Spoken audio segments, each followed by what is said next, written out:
Hey guys, this is Bill Oberst Jr., and you're listening to Without Your Head Horror, the station of decapitation. Keep your head. Stay tuned. Welcome back to the station of decapitation without your head.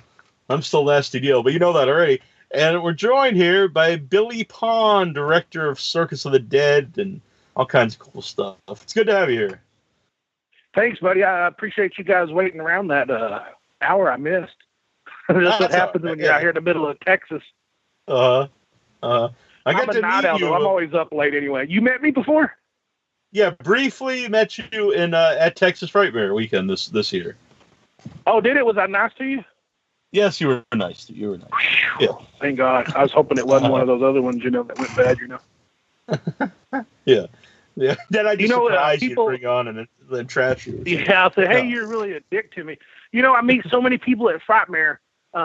It's really hard to remember unless you meet them once or twice, or unless something weird happens, like you feel uncomfortable or something. That's the only time you remember those things. But if it, somebody posted recently, they said, "What film festival should I put my film in?"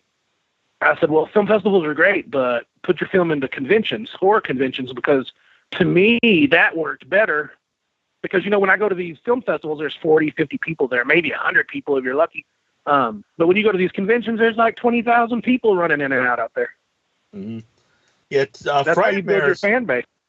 Yeah, Frightmare's always like packed, but this year especially, it was crazy. Wasn't that just nuts? Yeah, it was crazy. And I was telling somebody too, go on. Were you there Sunday or did you go home before that? No, I was there all weekend. That Sunday afternoon, I noticed when it starts getting slow, about 2 or 3 o'clock, you can walk right up to those celebrities and sit and chit chat with them a long time and all that kind of stuff. So that's the sweet time at Frightmare, I think, is around 2 or 3 o'clock on Sunday. Yeah. And even then, it wasn't like it is normally at a convention where it's kind of like almost nobody's there. It was still, like there were still people walking around. Yeah. Which, how long have you been doing Frightmare? I assume a lot since you live in Texas. What's funny is I only heard about it because I was doing the film festival circuit with Cowboys for like maybe a month or two. And another one of my friends that's gone to Texas Frightmare said, "Hey, you should put it into this convention. They take, submissions." I said, "Okay." So I did it there, and Lloyd liked it a lot, and I've become good friends with Lloyd, and it's the rest is history. And I think that was 2010 when I started going, and I missed a year here or there if I was filming or something, a movie. But I think I made, 90% of the shows since 2010. No, that's very cool. So you've done the film festivals. So, besides, all these more people being there, are there negatives, do you think, of people doing film festivals? Because I've had a lot of, independent filmmakers on, and some people really like the film festival. Some people say it's kind of a waste of money. So what is your opinion on them? Well, I mean, I'm a grassroots kind of guy. So it's like, if I got to go somewhere and meet one person that becomes a fan of your work, then it's worth it to me. So I would say it is. The only downside I would say is, like, I was combing through some pirate sites the other day, torrents, looking for, illegal Circus of the Dead that's been uploaded. And I coded and did weird stuff on all of the Circus of the Dead I sent out to the film festivals. And that's what ended up getting on the torrent site I noticed was a film festival screener. Wow. So I'm not going to name who did it. But that's the downside to it. But here's the thing is you're not going to stop your film for being, illegally downloaded or nothing, and a lot of people in my family still do it and stuff too. And I don't get mad. I'm to the point now is like, if anybody just watches my movie and becomes a fan, however they get it is cool. But thankfully horror, you just saw, like you mentioned at Texas Frightmare Weekend, people come out in droves and they want stuff in their hands. They don't want an illegal download. If they like the movie, if they've seen it illegally, they'll come and buy it too because they like it. They want physical, tangible stuff in their hands. That's just horror people collect really good. And they're good people too. Mm-hmm. Yeah. What do you think, the motivation is, though, of, especially someone who runs a festival? They'd have to know that, that's not good for the filmmakers. I mean, it would just be speculation, but what do you think the motivation would be for someone to put a movie so people could download it? Because they're not getting money out of it. Well, no. What you got to remember though is look at the chain of command at these film festivals is more likely the organizer didn't watch your film. He passed it along to somebody who watches it or whatever, or maybe they just put it in the trash when they're done. The screeners or whatever. It could have been, people that had really nothing to do with the festival that just ended up with a copy. It could have been anybody, So yeah. I don't think it is. I just think some people just like to upload and stuff. I guarantee you they're not filmmakers, whoever uploaded, because, filmmakers, it didn't make much sense until I was in the middle of it. And then I see it, there's nothing worse than somebody talking shit about your movie and they watch it for free. Hey, I watched your movie for free the other night. It really sucked. I was like, kiss my ass. So yeah. It's weird because I've been like on different Facebook groups where they're just doing openly, and I'd say like, if you want to support the movie, you should. And like I usually get attacked. It's like it's very weird. It's like you're in the minority if you think it's wrong to pirate the movie. I've had it before too, but I spent $150,000 now. I'm not a rich person in the least bit, to make Circus, and odds are right now, it's not going to make its budget back for a while. Some people go, well, you should have did distribution. And it's like, well, that you could do a whole podcast on the distribution bullshit right now and what these indie filmmakers face. But if people really knew what indie filmmakers had to go through to get their movies and stuff out, it's a very sad thing. It's like I tell somebody, it's like, I was talking to another filmmaker. He goes, well, this isn't really horror. Should I make this movie? Is it going to appeal to the horror people? And I go, buddy, I said, make the movie you want, because at the end of the day, you're probably not going to make money on it anyway. So just make what you love. And that's what I try to do, is just make what I love. Yeah. So, well, where did the idea for Circus of the Dead come from? Well, the idea for Circus came from, I run 2 haunted houses out here in Odessa, and one of them we started in 2005 was called Circus of the Dead Murder Race. And just sitting up there and thinking about backstories for some of these characters I had in there, it just kind of started coming from there. And then in 2007, I think is when Grindhouse come out with Robert Rodriguez and Tarantino. You remember that? Yeah. And they had that, they had a contest where you turn in your best fake trailer. And on the internet still, on my YouTube, there's a fake trailer for Circus of the Dead that we kind of just pulled out of our ass. And that's where it all comes from, is there. And then I knew one of these characters from there was Dollboy, so that's why I did the Dollboy short first with some TV equipment, because I made TV commercials for my day job. And that's kind of, we just wanted to get our feet wet, so we did a short first. And Dollboy did so good, that's when we went ahead and scheduled and tackled Circus next.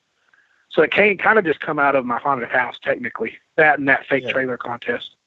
Mm-hmm. So did you film it? Did you film Circus of the Dead, like where you do your haunted house? There are some cutaway shots in there. You wouldn't recognize them, but the actual whole circus, the tent and everything is on my parking lot at the haunted house. So you see some things from the haunted house, and when the Camaro comes out of there, it's pulling out of the haunted house parking lot and stuff. So I did it that way. I didn't use much of the inside, except some cutaway shots or stuff here or there, like Dollboy grabbing his hammer and stuff like that. And that's only at the post-credit scenes. A lot of people don't even know there's a whole Easter egg 6-minute scene after the movie, right. After credits. Which I definitely watched. You did see? Yeah. You reminded me. You were like, make sure you watch. I try to tell everybody, and sometimes I feel like a broken record, but I hope people excuse me for that sometimes. Yeah. No, it's very, very cool. And how about just like where when the movie opens with Popcorn and in like his trailer and his dressing room, like that really feels like a really lived in place, like because there's so many things around. And where was that filmed? And then how long did what's funny about that was no, that's actually a soundstage we built it, and we had this big empty warehouse. And Roy Shuck, the guy that plays Paul Scullett in the beer store, he's a carpenter. He built the walls for us. And then Lee Ankrum, who's my co-writer, he has just an ass load of props and all kinds of cool stuff. He's probably the best set designer in the world. He did it, and when he wasn't getting things done, Esau, who come up with all the makeup ideas and all that kind of stuff for the clowns, helped him too. But that's the thing, as I think that what separates us is the attention to detail. But to this day, like Lee will tell you, he failed. He thought it was horrible. He hated this set design. He wasn't feeling too good. He was pretty medicated back then, having some foot problems. And he just wasn't feeling good when we were shooting Circus all the way. So he felt like he didn't give his all. So I was thinking, wow, it's pretty dang good now. I can't imagine if he had 100% what it would have been. Yeah. You know, that's something I always notice in movies. Like, you could tell if it's, if it's, there's just not a lot like detail, like you said, around there. But if there is a lot, like it really definitely, gets you more into the movie. I think so too, but it's you don't want it to be so bad that it takes you out of the movie, But I mean, that could be a million things for you if you're an indie filmmaker. You might have bad sound or bad focus, or you don't want something to take. And when I watch movies, I watch them with no sound, after I edit, because you probably watch your own movie a million times before anybody else even sees it. But that's what I'm looking for, is how's it making me feel. And people get confused when I say that, but if you design like a poster on Photoshop, or you do a movie, it's like, I feel like you're a conductor in some sort, and you're playing it, and you want the audience to play and feel a certain time of that. So it's like almost like the movie's music to me, or at least visual music. So that way it just takes you into a certain place. It's like the baby getting smashed on the ground. It's like people going, "Oh my God," I've seen people get up and walk out when it happens. Like, well, it doesn't even show the baby hitting. It's just the sound effect. But, that's the thing. If you get them so much into something that you get that visceral response, I mean, that's what I'm looking for. Then I know I got you hooked. And that's why the credits come in the first of the movie. Okay, we show the clowns, you see the heart, they go into the circus, the John Wayne Gacy quote, which I knew I was going to do that before I even wrote the movie. And, clowns can get away with murder. And then we got that long credit scene so you can adjust yourself in your seat. That's the same thing we did with Doll Boy, where he slams the door, the little kid's crying, Noodle Dome slams the door, and then it comes, with the Doll Boy thing. I want you to adjust your seats and buckle down for a long ride. Yeah.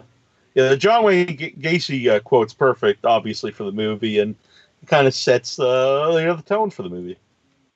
I think so, too. And a lot of people say, because after I said I'm doing Circus of the Dead, it took us 3 or 4 years to get it going. Everybody, oh, you should put the John Wayne Gacy quote. And I can't say, hey, I already did that. But a lot of people say, well, I'll give you the idea. But the truth is that I had this book, I think it's called 99 People Who Won't Be in Heaven, or You Won't Meet in Heaven. And it was like about 99 different serial killers, but it was like a toilet side book, that you're supposed to read on the shitter. And it had these serial killers in there, and I was reading it, and I remember the John Wayne Gacy quote that started the whole story was that. And that's where that comes from, was this book that a friend got me as a stocking stuffer one year at work. And that's where that quote comes from. I've probably been holding on to that for 15, 16 years. Yeah, that's cool. So, what's your? You said it took 3 or 4 years to get the movie going, I guess. But what was your background before making Circus of the Dead or making the Doll Boy short? Like, are you self-taught to make movies? Did you go to film school? Or? Well, I mean, you could watch my movie and know I was self-taught because there's nothing professional about me. But what happened was I worked on at a farm, teaching kids, like, would come out from school and we'd teach them how to make candles or show them how to milk cows, all this kind of weird shit, right? And we had a Western gunfight group because when I was a kid, I was infatuated wanting to be one of those gunfighters, at Six Flags. Mm-hmm. And I auditioned when I was 18 and got to one of the callbacks. But anyway, long story short is I did that for 5 or 6 years, and that kind of inspired me to get into that. But I always wanted to be behind the camera and write my own stories and stuff. And I come down here to Odessa to visit my dad. I come down there from Dallas, and I had a really good job up in Dallas working for that farm. And when I come down here, they had an opening at a TV station for minimum wage. Back then it was $5.15 an hour or something stupid. But I went ahead and took it just to get my foot in the door. And I worked myself up to newscast director. And then I went to creative services for 16 years. And that is where I kind of honed my craft. Because there, I wrote commercials, shot commercials, did PSAs, did, little documentaries for the TV station. And it just basically taught me how to write, taught me how to edit, taught me how to shoot and all that kind of stuff. And that's, to me, is where my education comes from, is just working for 10 years in TV. Okay. Very cool. Well, I assume you're always a horror movie fan. Yeah, to some extent. I dig the, Coen Brothers stuff, Mm-hmm. that and Westerns and, Platoon, all that kind of stuff too. But horror, I guess, is what it did to me is my dad, when the VHS revolution, would rent anything we could get our hands on, the craziest, the better, Evil Dead, Eaten Alive, all that kind of stuff, all the Days of the Dead, Dawn of the Dead. We watched everything we could get our hands on during the video revolution in the 80s, and I was barely, 8 or 9 years old. So I just was watching this stuff that I probably shouldn't have been watching, but it started enthralling me it's kind of like a visual roller coaster in the sense of that's I saw Star Wars and wanted to make movies, but I saw Texas Chainsaw Massacre 2 first and loved it, but then I went back and watched Texas Chainsaw Massacre on video cassette as a kid, and that's when I knew exactly what kind of movies I wanted to make, because I wanted to make things like Texas Chainsaw Massacre. You know, I just wanted to move people in some way. Yeah. So that's weird you watch part 2 first, because as a kid, I loved Texas Chainsaw Massacre. As a kid, I actually didn't like part 2 because it was so different. And then as I got older and watch it, like knowing, you know, it's like a comedy, I love it too. It's just, you know, totally yes. A totally different movie though, right? And because they waited so long and stuff. But I watched the other day was Eaten Alive with Toby Hooper, you know, and man, that's, you know, that's another one too. Like it kind of falls into that Chainsaw 2 kind of thing too, you know. So yeah, it's just weird watching his career too. I just wish I would have had a chance to meet him and talk about a lot of that stuff. But you see that same kind of style in part 2. But yeah, you're right. Part 1 is just something. It was just lightning in a bottle. I'm Buck and I like to fuck. Yeah, that I know. Isn't that funny? Where do you think Tarantino got it from? See what I'm saying? You know, I go every Halloween. They have a 12-hour horror movie marathon at Coolidge. It's a theater here in Boston, and I think it was last year, maybe it was the year before, but they showed Eaten Alive during the marathon on Halloween. It's from midnight till noon. It was it's a very loud movie to watch. It's you know, I mean, okay, it's not the greatest movie, and you can see that a lot of it was on a soundstage, and that's kind of where the detail went away and stuff like that. But there's still magic in those old movies that you can't capture now because everything we all use digital stuff. You know, it's just there's some kind of little missing magic that it's hard to get nowadays. I just wrote some notes. I was watching the movie. I like, you know, it's just a small scene, but he feeds a little black goat, and I was like, man, he's got like the evil black goat before the witch. Before the witch. And you know what's funny is the goat's name was Billy, which I mean I'm sure there's a billion Billy goats out there, but now the goat. After they got back home, supposedly the goat died, and the goat wasn't even supposed to come down here, but it was like friends with the other animals was snuck into the trailer when they were loading, and they didn't realize until they got from Dallas to Odessa that they had the goat in there. So, but he kind of did his own thing. He refused to be tamed by anybody. But I did hear after they got back a year later, the goat passed away, and that really broke Bill Oberst's heart, you know, because he's a big time animal lover. So he plays evil people on there, but he's probably got the sweetest heart in the world. Yeah, Bill's a great guy. I've had him on the show a bunch of times, and how did you because it's kind of before he kind of like became like a big star. He's done so many horror movies now, but I think that was one of the first ones where people really started to take notice of him as Papa Corn. So how did you cast Bill? Well, here's the thing with Bill is that dude's like, he'll get mad if he hears me say this, you know, because that's you know what kind of guy Bill is. But that dude's like a freaking Lamborghini or something. It's like, don't put Bill in something where you need some crash up derby cars. Let a racehorse run. You know what I mean? And that's Bill that dude is. You should just give him the best role you could possibly give him, because that's what happens. I mean, I just think that was the perfect storm. I don't think my movie's great by any means, but I do say his performance, I will go on record saying that was as close to 100% great as possibly that I've ever seen in anything I've done. I mean, he was completely flawless in that film. Now casting him that goes back to this is I seen him on Facebook and you know, it's like what's funny is before you start making films, I was looking up lists like top indie actors in the business and this and that and this and that. And his name kept popping up and he had this really cool look. I stumbled on his demo reel. This is a great question you asked, because if somebody's getting ready to make a film, this is what you go through. Because at the time you don't know shit when you first start out. You don't know if it costs, you know, how much does this person cost to even do? Is it $1 million or, you know, you don't know. So I see a lot of this stuff. Somebody tags us in a giveaway because I donated products and he donated like some signatures or something to give away for charity because we're both big charity guys. And I put on there, I tagged him on Facebook and said, shoot, I'm just happy to be in a post with Bill Oberst Jr. I said, because this guy's, you know, awesome, you know, and you know Bill, you know, he writes back and says, hey, thank you so much. That means a lot to me, blah, blah, blah. And we friended each other on Facebook, knowing that I was going to wait a week and I was going to say, hey, Mr. Oberst, would you mind reading this script? I have this character named Popcorn that I think you might like. And so I sent it to him. He called back in maybe an hour or 2 hours later and said, hey, I love this character. I'd like to do it. Mm-hmm. So, and that's kind of how that come up. But see, at first we had him on there, and I asked some friends. Shar Harden was a reviewer that was one of the first people to review Dollboy, one of the first. And I said, hey, I know you're friends with Bill. Do you like him? Is he a good guy? What kind of person? She said, yeah, he's very creepy, but a wonderful guy. Watching the stuff, he's very creepy. So you ask around, that's why. And you know what? You probably can't find anybody that says anything bad about Bill. I've never met a nicer person. So as great of an actor he is, he's a better person. Imagine that. So yeah, which I think is why he does get some, because he is honestly like I've seen some movies that aren't the best, but he's always great. Good. You've never seen him bad.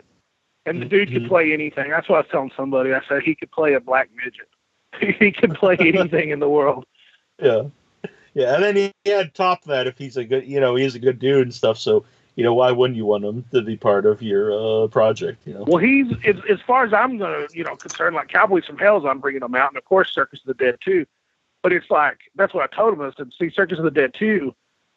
It's like now that I know Bill and know what he likes, it's like I'm gonna give him that racehorse material because I know that's what he longs for. Parrish. Mm-hmm. See, nobody gave him a chance to be. He always played a baddie too, an asshole or a bad guy or a goon or something like that. But he come to me and said, I would really like to play this part of Don, and he sent me a demo of him crying and stuff like that. And I was thinking, I never seen Parrish kind of break down like that. And that was kind of cool. So, you just never know. It's like actors want to act. You got to let them act, I mean, if they're good, you need to let them do what they are meant to do. That's all they want. These little roles with the F you, no F you, F you. It's like, give them something to work with. That's what they want. That's actually interesting what you said because, the first one you write Popcorn without knowing who's going to play it. And then now to write, for the same character again, but knowing how Bill plays him, it's a whole different dynamic there. And we learned it all together. Like, we shot one scene, and this is true. Maybe I'm giving away too much, but I said I was going to say some crazy stuff tonight, so I'll give some of it away. But there is one night we filmed on top of the parking garage scene where Bill says, paging Dr. Noodle, we have an extraction or whatever. And that night after that, I was feeling really weird. And Bill come to me and said, hey, let me talk to you. He goes, don't be scared to direct, Billy. I work for you. The only way I'm going to be good is if we communicate and you talk to me and stuff. So he made me feel really good, and that was the moment where he was right, and that's when the magic was made. Because if we didn't work together, we wouldn't have fleshed out the character where it was supposed to be. And Lee had a lot to do with that too, my co-writer. So it's like that's when you get somebody like Bill as they come in and ask for that. It's like, well, this is what I was thinking, and this is what I was thinking, and then you mesh all that stuff together and you get something wonderful. But I still say me and Lee aren't worth a shit, and it's all Bill because that dude's just a badass. Yeah. So how different is Popcorn, kind of like when you were writing and how you envisioned him, to what we've seen in the movie? Well, he's pretty dead on. I'm going to give you all the good stuff. Is whenever you make a movie, I wrote it in mind with certain people. Bill Moseley was on that short list, believe it or not. Now he's doing Cryptids to clowns. You could see Bill Moseley doing this kind of stuff. Paul Rubens was on the list. And what's even funny is that now here's one that nobody knows is that David Thornton was on my list. So I'm going to get to meet him. He played Art the Clown in Terrifier. Right? Oh, nice. Well, so this would have been before this would have been before that. Now, see, David doesn't even know this, but here's what happens is early on, I think David was the guy that was performing with the Gotham Public Works or something, doing a Joker, was he not? Isn't that how he got his start, or am I just drunk? Yeah. He got his start doing this Joker. Yeah. And I saw this and I said, this dude is a bad son of a bitch, man. He would be a hellacious freaking clown. And, but anyway, I lost contact with it because I never had contact. I friended him, but then when the movie came around, I forgot about it, see? So that's when then I stumbled onto the Bill thing, and the rest was history on that too. So see, I even knew back a while back that guy was going to rock it too, because that Joker he did back then was heads and tails above any cosplayers I've ever seen. Yeah. That's pretty wild. Yeah. Not to sway from a different movie, but Terrifier is another movie I watched recently that like, wow, this is because not to be mean, but I see a lot of screeners and a lot of them I wonder like why they were made, or but so when you see like a really cool independent movie, like it makes you excited to talk about it and tell people about it. And when I saw Terrifier, I was like, wow, this is really like a new like gem of a movie, I think. It's raised the bar. I like it and think it's great too. If I was critiquing, I got a couple things on there because everybody's film styles differently. But Cass and Art the Clown, that was pretty damn good. That's what I said. If somebody put Film and Bill together someday in something, I can't even imagine. Yeah. It's weird because Bill Oberst and Bill Moseley, you mentioned you writing the character thinking of Bill Moseley. I always I could see a lot of similarities in them as actors. I always think kind of a similar vibe from them. And they know each other too. I think Oberst mentioned to me that he talked to Moseley about Circus and Popcorn because there was a part where we're in tough negotiations with Oberst for a little bit, and there goes again me being green. I was thinking, well, I'm probably not going to be able to do it. So I went to Frightmare. This 1 year at Frightmare, I started talking to Moseley and getting his management contact. But by the time I got back to Odessa, my old GM at the TV station who was doing all my deals for me said, hey, I got you Oberst. I got you your guy. So I got back from Frightmare that day and found out I had Bill Oberst Jr. And I honestly had like a tear in my eye. I was so happy. So yeah. And by the way, you keep belittling yourself saying that it's all Bill Oberst, but I really enjoyed Circus of the Dead. Bill Oberst is awesome in it, but it's a really enjoyable movie too. Well, I appreciate that, and it's I just got lucky, but it's the people you surround yourself with. Is the guys playing the clowns are not actors; they're my friends, and all I did was create a clown version of them, like a steroid clown version of them, out of what I already knew about them. Like Ryan, the Noodle Dome laughs, and he's clumsy, and he's always, it's like he's like George or whatever on Mice and Men. He'll pet a rabbit but accidentally squash it. That's Ryan. He's Noodle Dome the clown. Mr. Blister, that's Rusty. He's just a monotone, surly dude in real life. But on this, I made him a smoker just so that way. That was like paying tribute to my dad because my dad smoked his whole life, and I just always remember a cigarette hanging out of my dad's lip. So I knew I wanted to do that. And Rusty didn't smoke, and I thought that'd be a fun way to torture him, to film a whole movie, make him smoke. He'd start coughing and all this kind of stuff. And then little Jumbo, who I'll put a special word out, his mother just passed away 2 days ago, and he's in Mexico taking care of that. So much love to him out in Mexico. Yeah, but he's just like a little pest, like a little gremlin. And that's what his character is, too. He's just always into something, always tripping, always doing something, too. So they just played themselves, and I get a lot of acclaim on the movie about just the backup clowns, too, how great they are. And it's like, that's what I'm saying is I just got lucky. There was so much luck. Looking into the Parrish and the Tiffany and the Brad Potts, Chanel Ryan, all these people. It's just like a perfect thing that just happened. It was kind of, I don't say a perfect storm. It's like I say, it's Bill. Bill will tell you differently because that guy's the most humble guy in the world. But I think he got closer to 100% than anybody else on the film, right? Like, I think me personally, I feel like I'm at 65% on my film. So that's all I got out of that film was 65% of what I had in my head. See, I got to do better next time. I need to get up in the 80s next time, at least in my next film. Mm-hmm. So how close, how far along is Circus of the Dead 2? Like, is there a script? Well, there's a script. What we're waiting for is like not legal red tape, because I own my own movie. But I did have an investor, right? And it's not going to be paid back because that's a whole nother podcast about how indie movies are. But what it did do is it opened up a lot of doors and stuff like that. And I'm not going to deny the fans making a part 2. But what I would like to do is make it when I could get all the rights back, so that way I don't have to, you know what I'm saying. So I want to try to get through that red tape first before I do it. And hopefully everybody's still around. Bill's down, said anytime he's down. I mean, I know he deserves bigger and better parts than, what I can offer him. But he said he'd always be down to help me out. So that's what I'm hoping is we do that. But I would never do it without him. Mm-hmm. There would be no other Popcorn as long as he's still alive. Yeah. I couldn't imagine, someone else playing the role. Now, I know he plays a lot of evil dudes and stuff, but did he have any problem with any of like the sexual stuff with the character? There's a lot of really violent stuff, which I'm fine with. I'm sure he did. I mean, I could just only give you my opinion. Like, sure. But when it's time to turn on, the dude turns on is like, I'll give you an average day on set. Everybody's doing things, the PAs are hanging out, everybody's hanging out. Some of the actors, my friends and stuff are talking and stuff. Bill's in the mirror. He's somewhere by himself in a mirror somewhere working on things. That's what Bill does. And then when action, he transitions into this person, Popcorn. And some of that stuff with him in Parrish's face and all that kind of stuff when Parrish was tied up in that chair, that shit felt real. I mean, I was getting goosebumps filming that kind of stuff. And there's even a part Parrish was getting mad and almost blacked out. I kept it in the movie and stuff. He was yelling so much with that duct tape on his mouth and stuff. But it's like, but then when you yell cut, he would go off. If he wasn't on set and out of character, he was Bill. But if we were on set and anywhere close to shooting something, he was focused on Popcorn. Yeah. Now you mentioned the and I'm like a jokester. Yeah. Well, I'm a jokester, and I like to, and they'll be doing something serious, and, I'll fart out loud or try to do something to break the tension and stuff.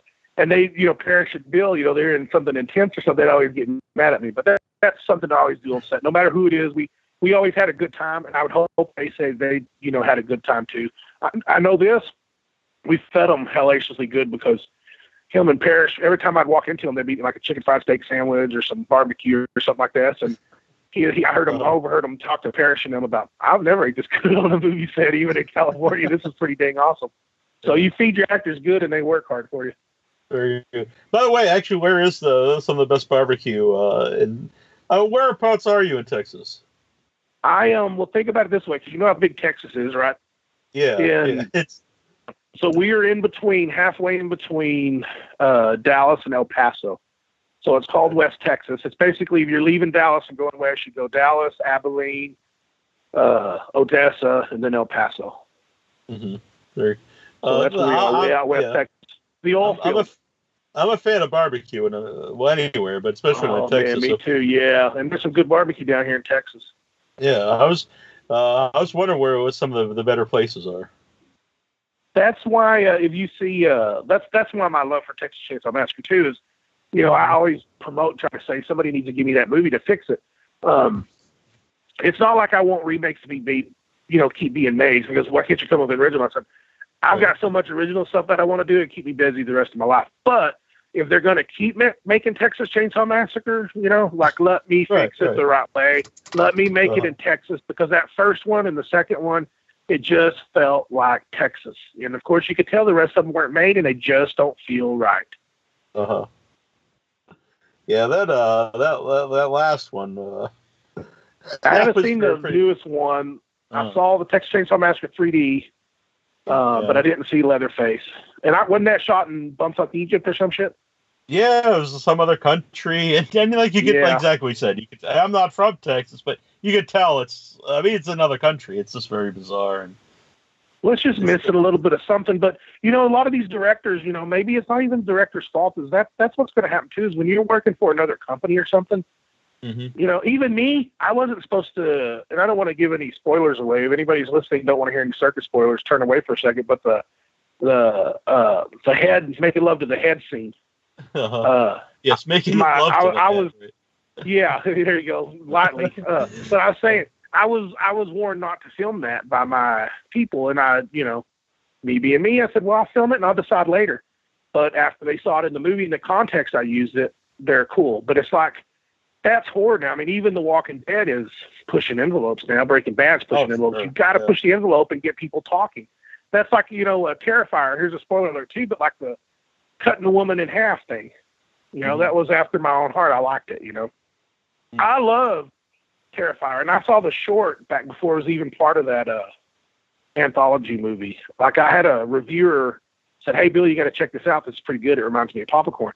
And I liked it. I even liked the short. I think the only thing I would have done different on it is, like, you remember like when Freddy first came out, they kind of kept it hidden a little bit in the shadows, and just when he had moved, the shadow would move a certain way. I'm all about not revealing too much in those kind of situations. So I'd like to hope I get to shoot a slasher kind of movie someday, because I think that's what I would do. I would keep it a little darker, I think, and keep it, because Art the Clown is so good, but what if it was a little bit in mystery, or maybe not, revealed completely, all that kind of stuff. So, but I love it, and I think it blows our film away, and it's even getting more publicity for sure than we're getting. we hold our own good. We still have our own fans that love this more than that, but I'm starting to see that hit something special with everybody, and it's kind of blowing up. So they're very lucky on what they did. They did a good job, and they deserve all their success. Yeah, I just hope if they're with a distributor, they get taken care of. I didn't notice who they were with or anything. That's just the part that scares me, is all that kind of stuff. Yeah. I'm not really sure, but when you said earlier about the the Walking Dead pushing it, like when I was younger, like I would never imagine you'd see a show like The Walking Dead on on TV on basic cable. I mean, you can get away with pretty much anything on basic cable now, like outside like an F-bomb. But besides that, isn't that nuts? Who would have thought? Yeah, I mean it's as gory as you can get. I mean, I would never thought I'd see it on TV. It's also weird that just zombies are so like mainstream. Like you could buy like a kid size zombie shirt. Yeah, there you go. And little kids love zombies. Yeah, it's like pop culture. Yeah. Yeah, it's just maybe younger people don't think anything of it, but like someone who grew up in like the early '80s. I was born in '76. It's very strange that like so many people are into zombies, and it's just so mainstream. You would have never thought it back then in the early '80s. Yeah. No. Yeah. But what were you about to say? It was it's like clowns. Clowns went through a big popular phase too. I think the zombies are starting to die out. Walking Dead's shooting itself in the foot. People get too fat and lazy, so to speak, on their stuff. That's why I said if it ever got to the point where I'm phoning it in on something, I just know it's time to step away, because if I'm not going to give something my all, I just don't want to do it. And I think that, Walking Dead's like the Titanic right now, but it's brought, the great thing about Walking Dead is what it did is it brought mainstream people to start watching horror. And then I tell them, I said, well, you need to watch, Zack Snyder's Dawn of the Dead, or you need to go back and watch George Romero's Dawn of the Dead. And, and it's like, oh, what is that? Isn't that like gross? I said, it's no different than Walking Dead. And they go, oh, that's really good. You know any other movies? So it's like, it's slowly kind of gotten mainstream into horror. I got like cousins that never watched horror before that are all of a sudden in it, And now I'm not ready to go introduce them to some of Stephen Biro's movies, the American Guinea Pig and all that stuff. It'd probably freak them out. But, or Serbian film or something. Yeah. Because those guys are doing something completely different. And I know I got some shocking things in there and stuff like that, but I just think you need that. I mean, what do you read in the headlines? I mean, if you're not careful on social media, you see a Taliban cutting an American soldier's head off. And I don't like that kind of stuff. I don't like real death. I'll do fake death in movies. I don't like that stuff, man. Maybe when I was a teenager and thought it was tough, I dig that kind of death, but I don't like it now. That's what I was telling you about horror people. The thing about the horror community, and I'm talking about the real horror community that comes out to Frightmare and stuff like that. They're the nicest, sweetest people in the world. That's what I told somebody else. I said, that's what's great about this genre is people they think that we're all crazy and we're into crazy things, but it's mostly the most giving, sweetest, generous people in the world is in this genre. I mean, look at Bill Oberst Jr. Yeah. Yeah. Somebody asked, we're doing an interview with him in Paris, and they said, what would y'all be doing if you weren't, doing what you're doing? He said he would have been a pastor or a preacher or whatever, something like that. He'd have been in the clergy. And I said, wow, that's just nuts. Yeah. He played a priest in, was it like Hell Kitty or something? It was a web series. I've seen that. I think I've seen that clip. Yeah. I think Chanel and Tiffany, I had a lot of friends in that. It was hopefully like he's playing a preacher in Cowboys from Hell too. Oh, very cool. So tell us nobody about knows that Cowboys. too. I'm dropping a lot of stuff on you tonight, man. So what's Cowboys from Hell? I like the name. Cowboys from Hell is kind of a if Evil Dead and True Grit like had sex and made a baby. That's what I'm aiming for. You know what I mean? Is I want a possession film set in the Old West where they're basically fighting demons. I like this. And I want it as just off the wall and crazy, batshit crazy fun as I possibly can. It's just throws back to the old days like a war movie or Saving Private Ryan or Aliens. It's they have to get to point A to point B, and they got to fight their way to do it. This group of cowboys. I like this, and it's very, very Texas. Very much so. I'm going to film it in Texas. Yep. So, I'll tell you what. You know where that come from was Circus of the Dead. That's Brad Potts. Do you remember Circus, the sheriff who had a bad demise on one of the roads? Yeah. That's Brad Potts. Yeah, wonderful dude. If you watch TV any little bit, you'll see him on Verizon commercials and Denny's commercials. The dude does so many commercials. But he's always telling me, he say, now I'm going to do my impersonation. You need to write me a goddamn good role someday. I'm sick of doing this same old shit. And I said, man, I can write one. He goes, I've got to see a good role. So him telling me that and me becoming really good friends with him because I love the guy like a brother, that was my passion project. See, I only feel like if I put a lot of passion in it, then I can't fail because I can't let anybody down. You see what I'm saying? And that's what makes me good at things is I'll screw myself over, but I won't let somebody else down. So if I put myself in that situation, and that's what me and Brad's living for, is to get this movie done and show people that we can make a horror movie that can, change the world, in a sense. So we're hoping to make a movie like we did Circus, but, we want to up the ante a little bit. We're bringing in some, other things and stuff like that to make that happen and try to just raise the bar a little bit. Some Circus is what we're going to try to do. Can he ride a horse? He can ride a horse, but he can do anything because that dude's crazy. He still does. He still, I won't say his age, but the dude still does judo. He takes judo classes, he takes boxing classes, and he's still weightlifts. And he had the record for California on the squat too, on weightlifting. Oh wow! Yeah, he's ripped. Yeah, and he's an older guy, but he's ripped. Mm-hmm. And that no, there's very few, I think, Western horror movies. Or, horror movies. I think so, too. West. Well, let me tell you this shit, too, Neil. I'm going to tell you something that just chaps my freaking ass. I cannot stand, and this goes back to The Walking Dead, too, I cannot stand CGI gunfire and CGI blood hits in gun movies. I cannot do it. We didn't do it in Circus. I cannot accept that. I just do not like that. And it's like when you see somebody shoot a gun, the hammer didn't even click or the gun didn't even kick back at anybody's hand or nothing. I don't like that. It just drives me bananas.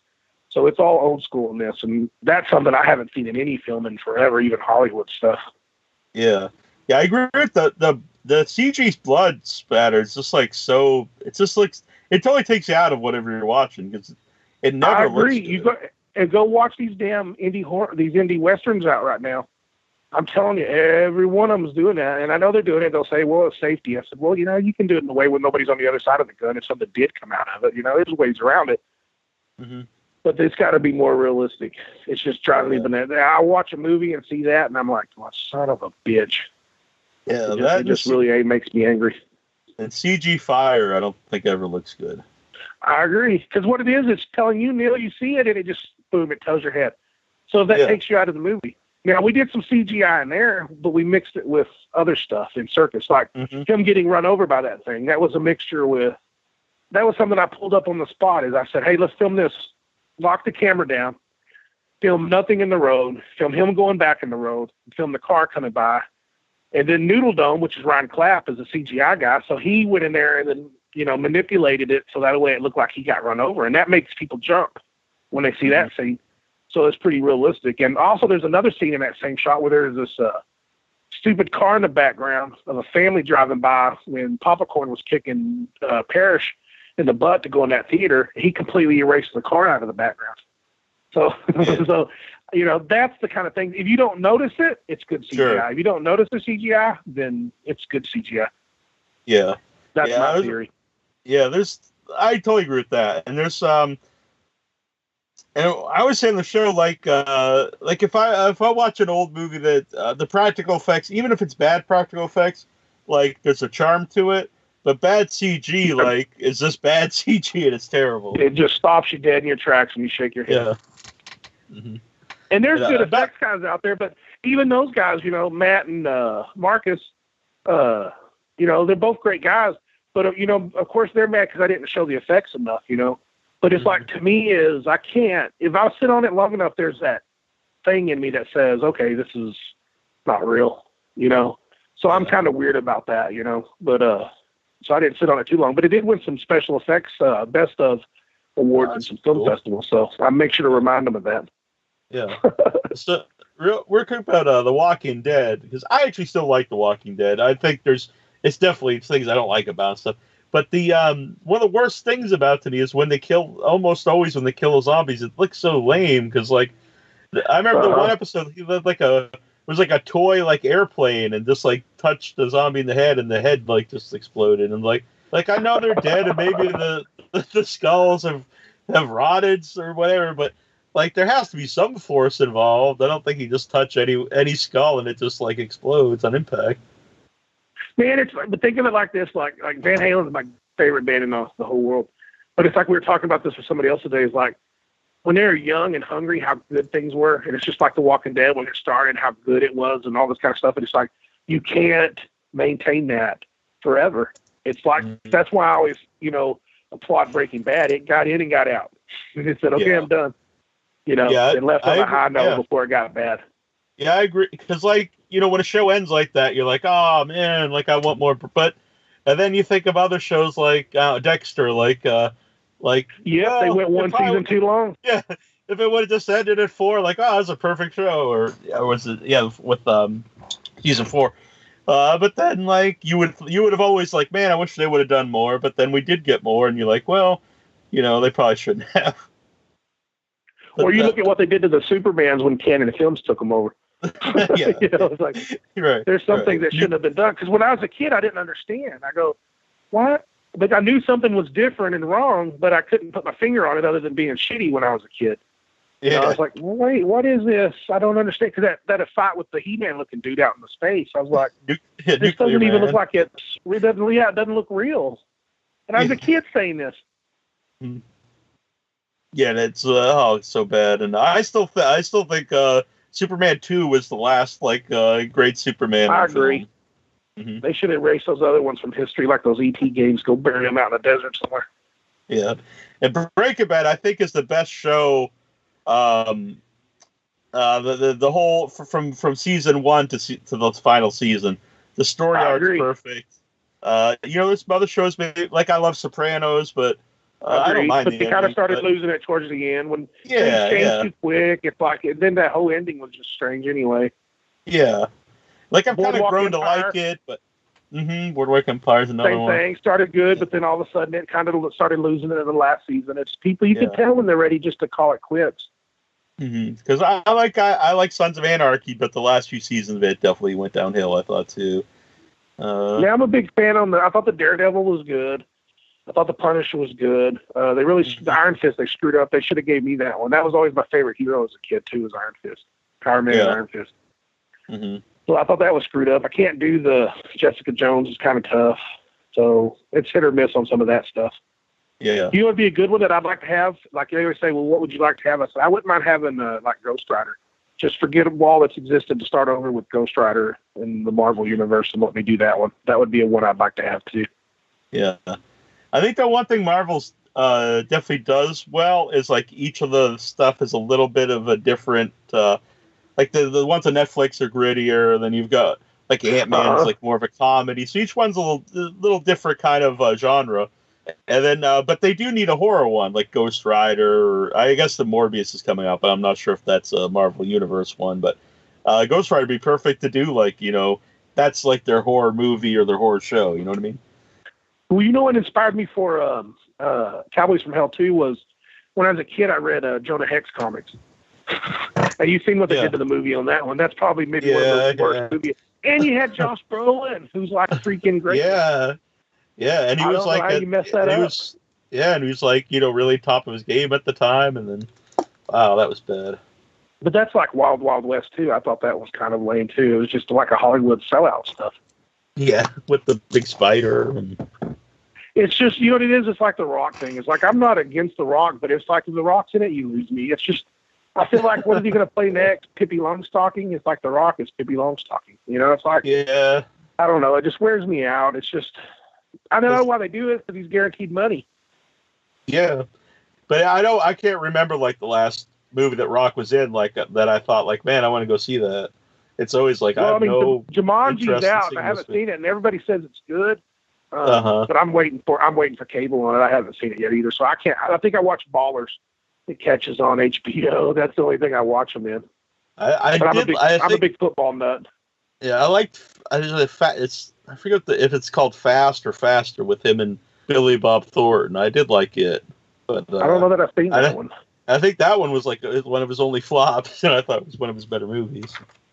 Yeah, there's a weird guy, Billy Bob. Like, that dude's an acting fool if he wants to be, and then he's in other things that it's just you question. Yeah. It's like strange. But Sling Blade, oh my gosh, that was so good. But Dwight Yoakam to me is like that's the star in Sling Blade, man. That guy was so good. Yeah, he is great. But yeah, I love Billy Bob, and well, like you said, it's not always like the best move. He's not always the best move. He's usually interesting to watch in anything. Now you saw No Country for Old Men, right? Oh yeah. Now before that, Tommy Lee Jones made a movie out here in Odessa in Van Horn called Three Burials. You ever seen that? No, I've not seen that. You got to add that to your list right now. Now it's No Country for Old Men, but it's pretty damn close, and it was all shot in Odessa. And I'm not credited, but I actually edited a little scene in that movie. Oh, really? That's pretty wild. Yeah, but it has Barry Pepper in it and Tommy Lee Jones. And Barry Pepper he's a great actor. Mm-hmm. Yeah, I just wrote that down in my notes. Is it on like Netflix or anywhere? I'm not sure where it's at, but it's a wonderful, wonderful hidden gem of a movie. I want to say Tommy Lee Jones did. Well, you know what's funny on that is when I was editing it, there's a scene where a young this girl's hooking up with this Mexican guy who don't speak much English, and they're in a motel room, and he's flipping channels, and every channel's porn. I edited the porn and the static on the TV together. Yeah, no shit. And I actually put it on a video cassette, VHS, and they took it up there and played it, so that way it'd be on the TV. But Tommy Lee Jones was sitting outside my edit bay. They introduced him to me, and I shook his hand, but he never looked at me in the face or nothing. But the editor that was sitting over my shoulder while I was editing, and I feel bad not knowing his name, but he's the editor who edited Tombstone. Oh, right? wow. Yeah. But look him up and what movies he's done. It'll blow your damn mind. It's an Italian dude. But there again, I go, how do I get in this business? You know, and he's like, oh, you need to be in a union. You know, it's like they don't give you any extra because nobody's going to open the door for you and help you out on anything. Yeah, you might take their place.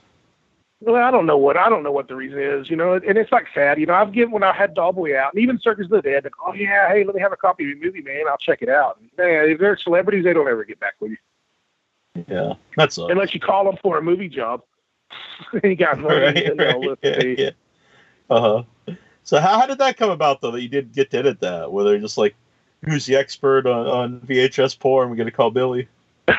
Yeah. Well, no, I worked for a TV station. You know, I worked for CBS 7 in Odessa, and I don't know who turned my name in, but somebody called up at the secretary said, "Hey, Billy, somebody's looking for a Billy Pan. It's probably you, huh?" And I go, "Yeah, it's probably me." So they said, "Hey, you know, somebody in town said you're a really good editor and you have an Avid. Can you work on some stuff for us? Should take more than an hour and we'll pay you $500." And I go, "Yeah, for sure." So they brought up these DVDs. I had to take a little bit of clips from this porn stuff, and then. But what's weird is my editing bay was in the station back of the office parts, but there is surrounded by two of the walls were all glass, right? Mm-hmm. And this was after hours. You know, they're still busy in the newsroom, but down where I was at by the office, all that was there is a Hispanic cleaning lady. And she's vacuuming, you know, my big monitors in there. I'm playing, you know, big boobies flying into the screen and stuff like that. And I just always wondered to this day, like, what that lady thought. Like, there was like 10 people sitting in my room, and we're all standing around watching big boobies flop. It was like, it was really weird. And Tommy Lee Jones standing out in the hallway. Oh, well. I think that's an awesome. I wonder if she ever tells that story. I was Billy Bob I don't know. sitting outside. Now, I'll tell you another hidden one, too. You might have seen this one, too, is I always try to... Three Barrels is a great watch, great movie. There's another one called Fandango that was shot out here in West Texas with Kevin Costner, Judd Nelson. Oh, yeah, I know. I was going to say, yeah. I was thinking that as soon as you said Fandango, I was like, I wonder if you mean, because I've seen that many times, but yeah. Great movie that a lot of people don't know. Yeah, and they don't know. Nobody talks about it, and that's a pretty damn good movie. Mm-hmm. And it was shot. A lot of it was shot out here in West Texas. Mm-hmm. Yeah, that's an excellent movie. Yeah, you're right though. It's one that's kind of forgotten in time. And that's like what I think Three Burials is too. I think it fell between the cracks too and stuff. And it's a pretty good movie. Yeah, because I like to watch old Siskel and Eberts. I grew up with it. Part of it's like nostalgia, and I just like watching them. And it's weird to me because so many movies when I watch it, like it's like wow, like no one talks about this movie anymore, and like it, you know, might have been up for an Oscar at the time, and it's just like totally forgotten at times, and other movies are timeless, and there might not even be a better movie. It's just odd that when you think about it, it is weird, isn't it? Yeah. That no one ever talks about. But that's what somebody should do, is an obscure movie list, an obscure great movie list. Yeah. Yeah, I agree. That would be good. Now my dream was always for them to review one of my movies, but I don't reckon that's going to happen. So, but yeah, I mean, I like watching Joe Bob to review. Joe Bob would be good. Yeah. Well, it's coming back. Joe Bob's coming back, so maybe that could happen. If he would do that to indie movies, boy, it'd sure help him out and stuff a lot, because we need all the help we can get on these indie side of it. So maybe I'll tell Paris to tell him he needs to consider that. Give some indie guys a shot, give them a little hand. And these movies are pretty good. Yeah, definitely. And it's like, and that's what he did in the 80s. A lot of like Basket Case and stuff. With a lot of like its notoriety came because he championed it. There you go. Helped it get seen and stuff. Which that's now me best. Whatever the damn but like you say Basket Case, I think of the video box cover. That was so important, for me as a kid, because the cooler the cover, I would rent it.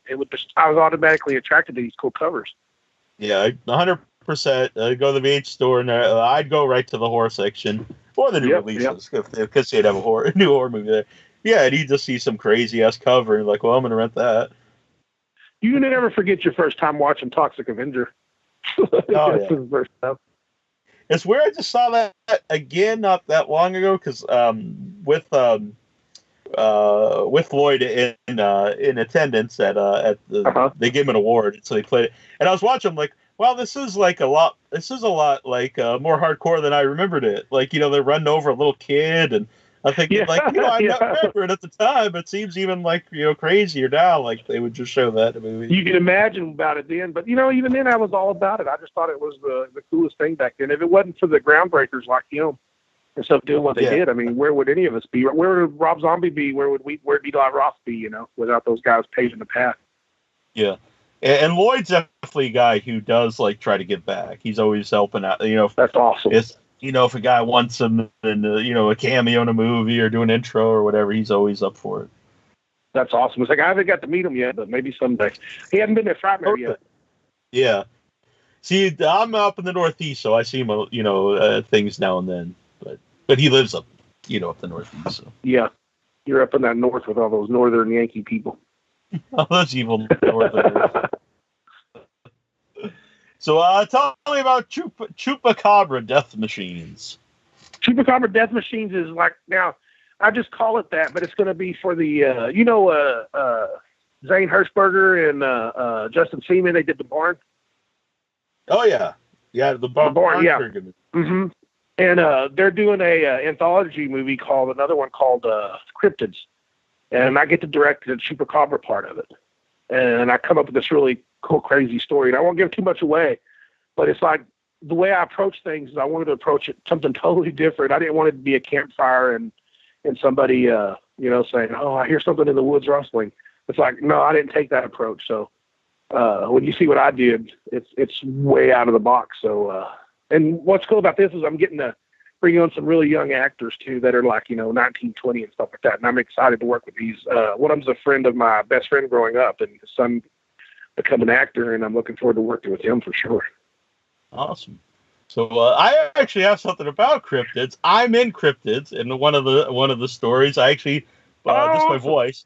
I play the voice of a radio DJ. So it's. Oh wait, what's your character name? I'm not sure of the character name, but it's Brett Yeager's. The character name. Did they not shoot you filming it? No, not that I know of. It might not be in yours. It's in Brett Yeager's short story. Who did Bone Jangles. Bone Jangles. Yeah, I hear a lot about that, but I haven't seen it yet. But yeah, I try to check out, like, anytime there's a Kickstarter, too, for these guys, if they've always been good to me, I'll always buy a DVD or Blu-ray. I try to pay that back to people. So I haven't ever done a fundraiser, but maybe someday, once Cowboys from Hell is shot and about ready to come out, then I'll do that and pre-sell them, maybe get a head start so that way I can use that money to promote it.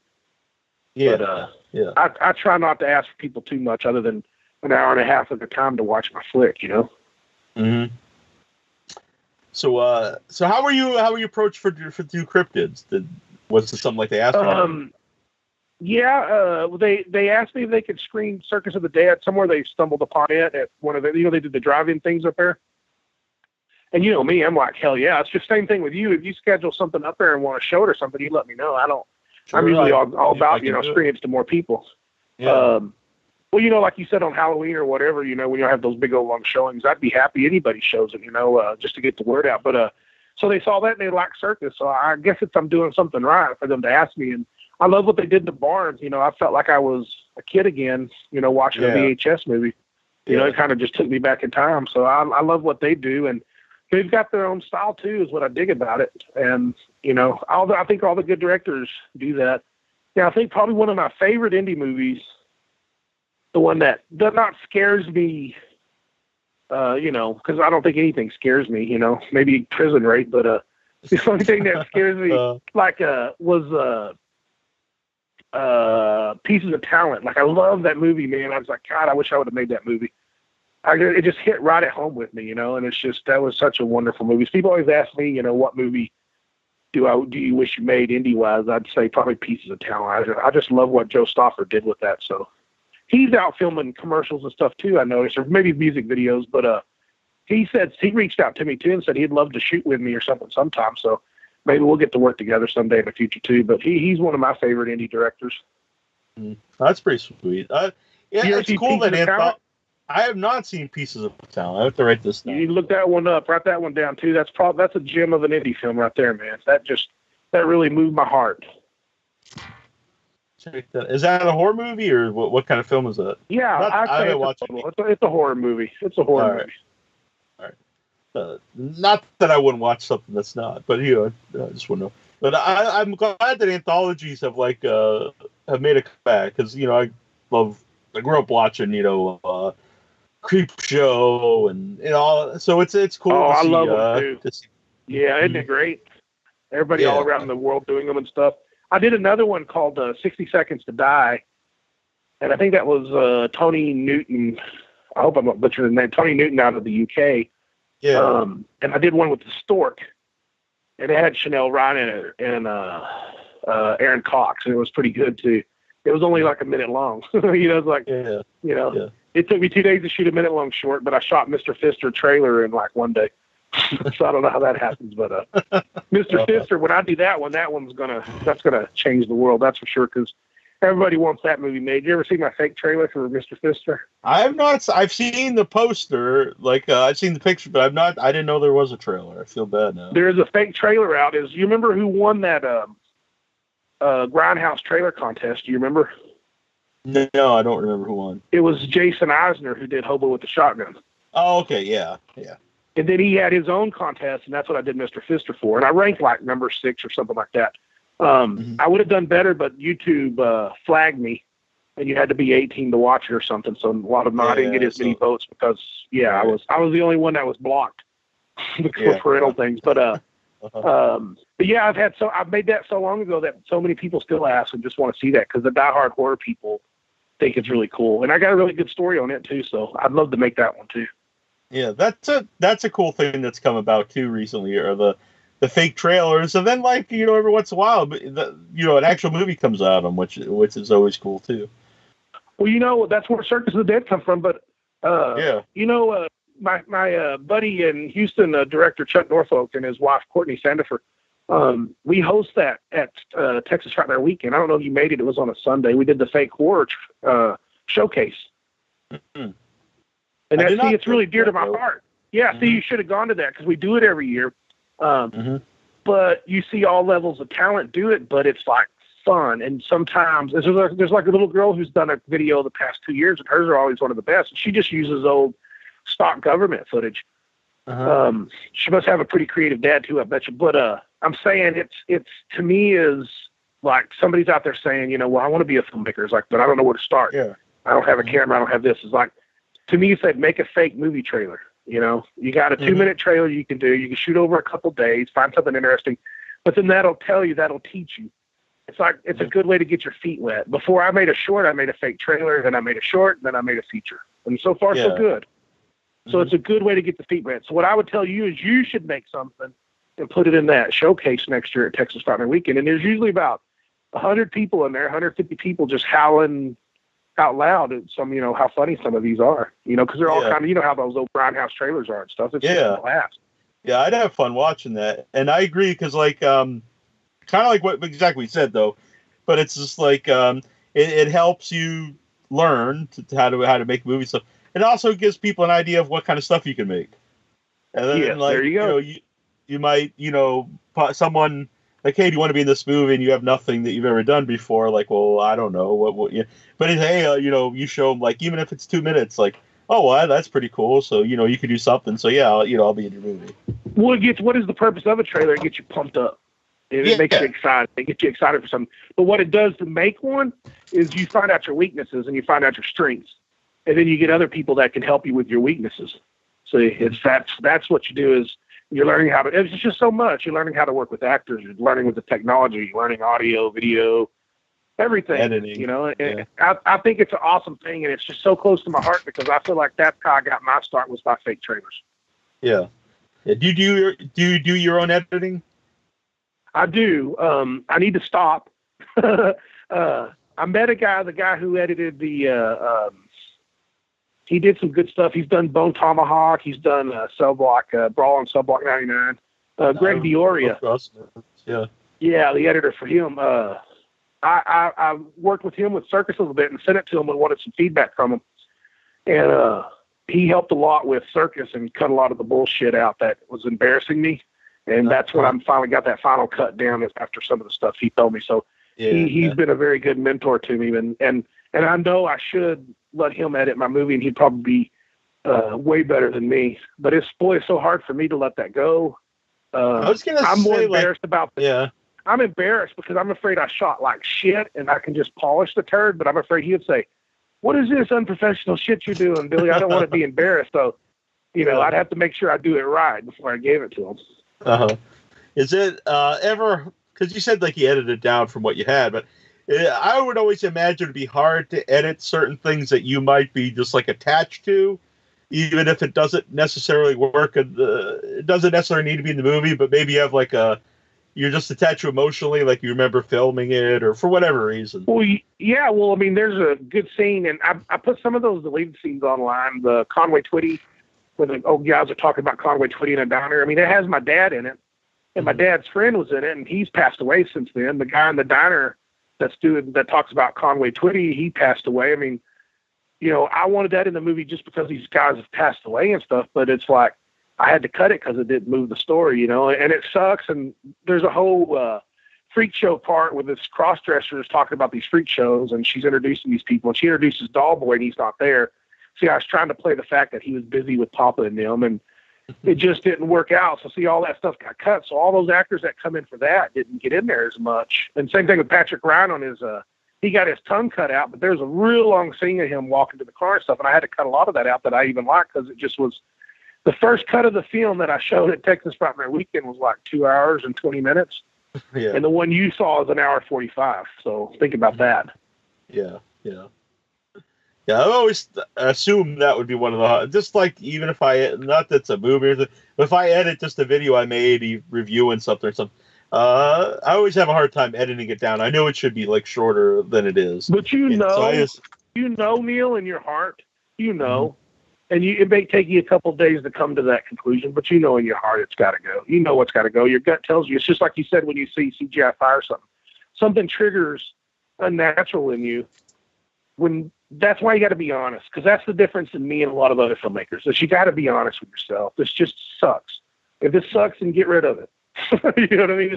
It's you got to be honest with yourself and listen to other people. Get a good people in your close circle, and if they're good friends with you, they will say, "I love you, Billy, but this is sucking. This right here is just sucking it. Just think about it." And but see, when I talked to Greg Dioria, I looked up to him so much when he said, "Hey, this needs to go bye-bye." Yes, sir. You know what I mean? Yeah. My friends will say, "You shut your dirty whore mouth, you sons of bitches." But when somebody like that I look up to, then I was like, man, no, if he says it's got to go, it needs to go. It was when the previous guest, Nick Charles, in his documentary too. So it's got a lot of independent filmmakers, and then also there's Joe Bob Briggs. And so he really was paying a lot of attention to what he was saying, because he's someone who's been around so long and seen so much. And he was saying that, first of all, if you're like an independent director, he's like, network, and, you shouldn't be the director, the editor, the sound guy, and the cinematographer. Like all these should be, their own thing, because, everyone should have their own part that they're best at and stuff. And if you take on everything, like, it's just too much. And it was just really interesting. And it's a guy that I think a lot of people, could get advice from. No, and it's 100% right. But like on some Circus, people just can't do it. You can't do it. Like even on Circus, I was staking a toilet that overflowed. And somebody goes, you're like the director of the movie and you're staking a toilet. I said, I'm not going to pay somebody to come do this for $500. I said, that could be something else we could use for the movie. You know what I mean? Right. So it's like, unfortunately, yeah, but they are right, is don't let somebody that's not good at doing something do something. I would have had to pay an editor a lot of money, and but once we got Circus shot, there was no money. We already was over budget somewhat, and I had to do once that part come in, it was like, okay, I just locked myself up in my editing bay for, I think, 2 or 3 months during the winter months and just edited, go a couple of days without a shower, sleep on the floor and stuff. It was a tough thing. I cringe when I watch my own movie. When I hear the opening and stuff, I want to cry. I'm just it was like that, Clockwork Orange where they had his eyes pried open. That's what I feel like. I've watched it so many times. I mouth it without even realizing it. I can close my eyes and still see it. I can close my ears and still hear it. I just know every little stupid nuance in it. So what was the experience like then watching it with an audience? Well, the first time is horrifying. It's scary as shit. Right. You remember that Dragon movie with Bruce Lee, and he's watching it and he doesn't think it's a hit, and he starts to walk out and everybody starts clapping and cheering. That's how it's kind of like. I mean, it's terrifying. But after the 50th viewing with people, I know when people are gonna get mad and walk out. I know when people are gonna scream out loud and laugh. I know all that kind of stuff now. But different places in the world do different things. Like the crowd in Chicago at Days of the Dead were like cool and quiet. And then, but like in Atlanta, in the South, everybody's hooting and hollering and having a good time. So, yeah. But then again, the Chicago one, they had a blizzard going on when we were there that time. So I think it was just everybody was kind of snowed in. They had kind of cabin fever. Yeah. Just coming in to get out of the cold, hibernating. Yeah. No, I think it was like 4 feet of freaking snow when I was there or something. It was crazy. Yeah. So, which audience do you prefer? I assume like one that's having a good time and yelling and screaming. I assume anybody that just likes the movie. I know, like, actors are real, what's the nice way of doing this? They're real insecure. Beautiful people and great actors and stuff are very insecure. I'd even bet Bill is too. He's a humble guy, that. But like Chanel and Tiffany and stuff, when we're in LA watching a movie, I know they're nervous and stuff like that. But then they watch it and they find out all these things because, like I was telling Chanel, it's like the people that you think you're hanging out with aren't real horror people. The people at Days of the Dead are real horror people. They love these kind of movies, and we made that because she's done a lot of things, and it doesn't. I'm sure some of them didn't get this kind of acclaim, but it's hard for them to accept themselves as being good in something or their movie being good because they're so used to being, in indie movies that, you usually don't get it other than your mom saying, "Oh, you did so good, sweetheart." But when they sit in these things and then these people went crazy and there's 200 people just standing in a room, standing only to watch this movie for 2 hours and just going crazy and clapping and stuff, standing ovations and stuff. I mean, that made them feel really good and stuff like that. And that's why I say, I go, yeah, I remember who directed this movie, girls. So I said, not all indie movies are created equally. So actually, how can you get Circus of the Dead? Where can you get it? Right now it's on circusofthedeadmovie.com. And you can also get it on iTunes, Amazon, Vudu, and Google Play. Mm-hmm. How important is just Google Circus of that. What's that? I was just saying, how important is video on demand for independent movie makers? Well, the distributors will tell you that's all they're doing. They're not selling much hard copies, but you know as well as I do is if you're in this, and even like Bojangles and stuff, there's a lot of horror collectors that want that stuff. So I made more money on hard copy sales than we made on VOD. But I went through what is it called? Not an instigator. There's another word for it. But I went through distributor. Aggregator, that's the word. Okay. And they got us on Instigator, as a Freudian slip, but they got us onto those platforms and stuff, and we paid just a small fee or something for them to help us out with. But it's just weird. It's like I rent like 1,000 copies on Amazon, and you get $60. You know what I mean? It's like it's nothing. You know, and it's like, because here's the thing is what nobody knows is I'm saying a lot of important stuff tonight. If somebody's a filmmaker and they're getting ready to start, listen to this shit I'm fixing to say, is as much as you spend on your movie, you need to spend on your promotion. Okay. Circus is bigger now than it was when I put it out because it's growing and it's getting bigger. But if you put out a Tom Cruise movie or a Rock movie, I mean, that shit's as hot as it is when it comes out, and it kind of levels off and goes down. Indie movies are the other way. They should start going up once it starts getting out there. But you need to spend just as much on promotion as you do as making the films to get it out there. Well, I know when I started to see like Circus of the Dead, even just, you know, the graphics for it, the posters and stuff, like it kind of caught my eye. I was like, wow, that looks, you know, all the posters, all the graphic art looks very cool, you know. Well, that's all John Mata. John Mata does all my art, and Gabe Ramirez, who was the cinematographer, is also the photographer of all the still shots that they use for the posters. And same thing, Serge Gracita, who played Doll Boys, my brother-in-law, he's been shooting a lot of stuff recently. But I believe in letting the best do what they do best, and that's what John does. Is he works for Panini up in Dallas. They do like football cards, hockey cards, and all that kind of stuff. Oh, okay, yeah. But and me and him started at CBS 7 together. You know, he's 10 years younger than me, but his dream was to go work up in Dallas, you know, doing graphic art and stuff. We moved up there, but he's been doing all my movies, and he didn't realize this was big too, but he come out to Texas Frightmare, and he sees these people grabbing the posters, you know, by handfuls, just wanting posters and all this kind of stuff. And that's what I'm saying is, if it wasn't for Dollboy having such a good cover on it, a lot of those film festivals wouldn't have picked it up and stuff. It's like, I've had producers and stuff, that's why they picked it up. They said, hey, this was sitting on my desk, and I noticed that cover. I said, well, somebody took this time to do such a good cover and good artwork that it must be a good movie, so I checked it out. See? So sometimes it's that first impression you make. That's why I think that stuff is important. Yeah. And that's what you said. Did you say Joe Bob say that? Neil, you said it's let people do what they do best. Like, I'm a pretty good Photoshop person, but I'm sure in the hell not going to do my own stuff because I got a hellacious artist that's like my best friend. Yeah, exactly. And I always hear the same thing about no one buys physical copies. You know, right next to me is this giant stack of DVDs. So, you know, someone's buying them. Well, look on that, like a Terrifier. What if it just said Terrifier? I like their font. It looks like the Chainsaw font. I can't prove that yet, but I'm going to look and see again. But what if it just said Terrifier? It ain't going to do the same as without art on the front. Art being on the front sells that shit. Like, you go, holy shit, what the hell is this all about? I got to see this. See, it's smart. I mean, you got to make that first impression. You know, you go, well, I'm going to just put a skull on the front. Okay, well, everybody does that. You know, you got to sell it some kind of way to make people. You want people to pick it up and look at it longer than 1 second. Yeah. Honestly, that's why I watched Terrifier. I saw I was like, well, because I do like killer. I know there's a lot of killer clown movies, but I like most of them. And I saw that cool clown. I was like, well, that's something I want to watch. And then, you know, it lived up to it. But, you know, it lived up to it. Living up to is very rare these days. Yes, it is very true. How many bad ones have you seen that you just you fell asleep or wanted to turn it off?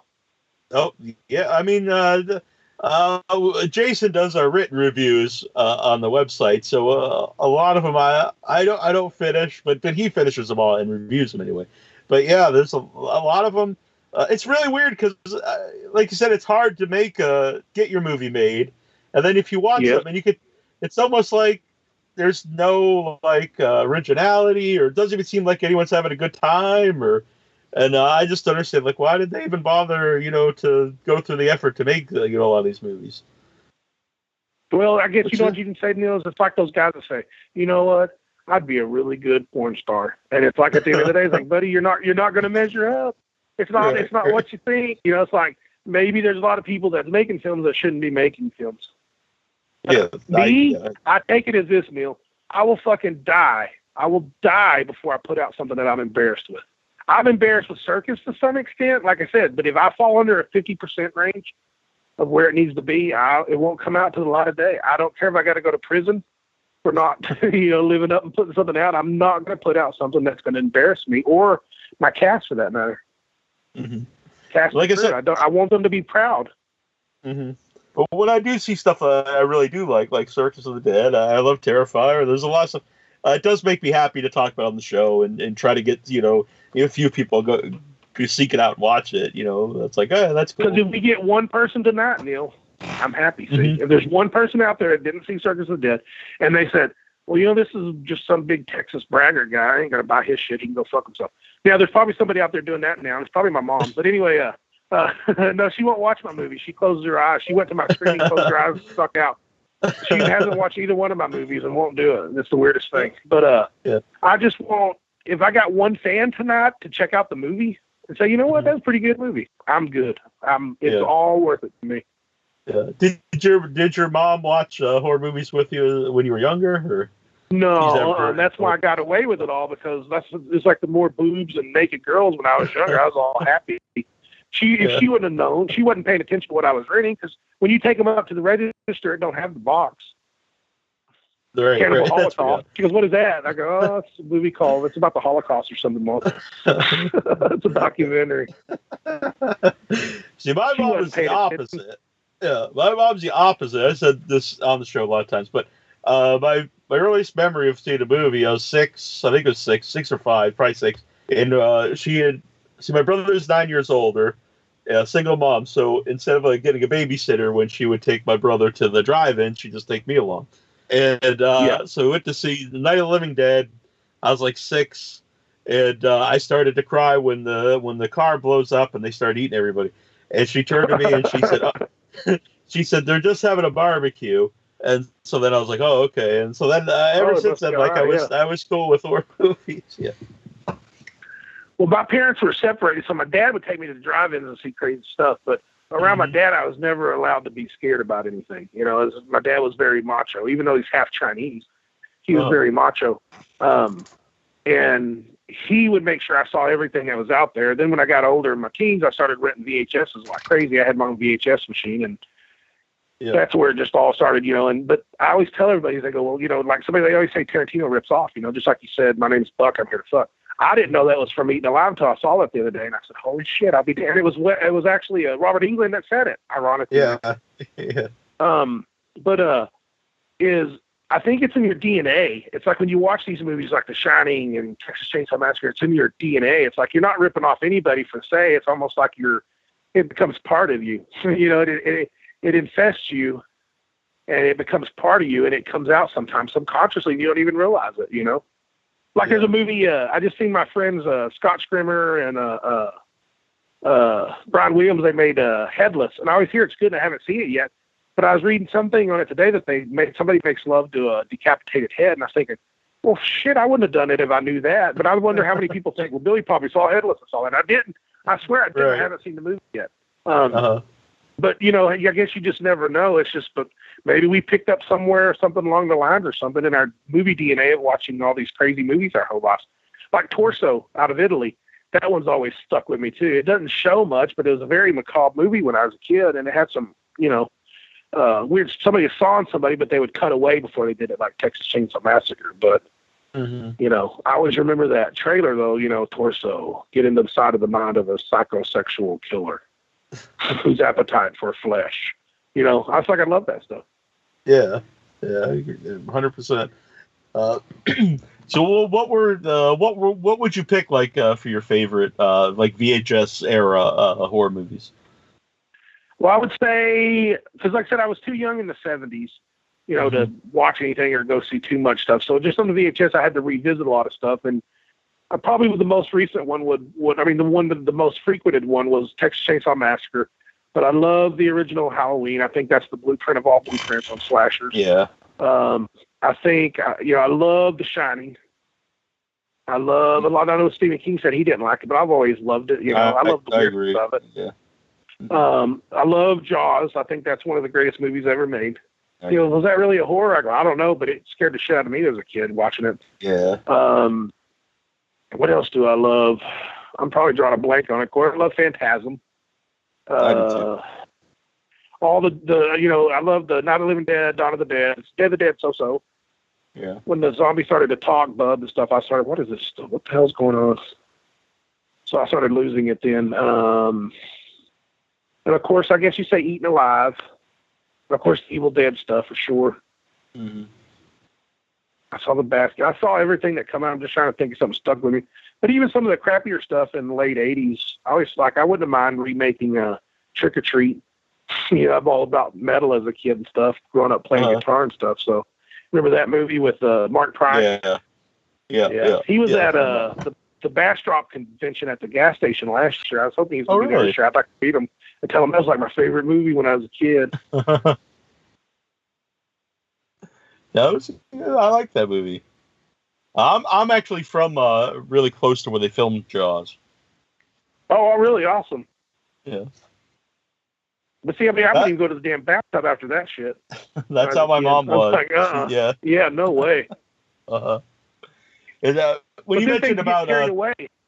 Mm-hmm. Like that, Sharknado and all that kind of stuff. And I guess there's a place for all that stuff. I mean, they're playing on the Tromaville, but there again, too much CGI. It makes me I lose a little bit of it. I'm kind of all about practical as much as possible. Yeah, I honestly don't get the love for the Sharknado movies. Like, I tried to watch it. I just don't I don't really even think they're funny or any. I just think they're just kind of dumb, Yep, I'm with you on that. When you mentioned about Jaws and someone saying, "Hey, is that horror?" Whatever, that always kind of annoys me. Like, when people want to argue about what genre a movie is, it's like, does it make Silence of the Lambs better or worse if it's horror, if it's a thriller? It's like, I don't really know what difference it makes.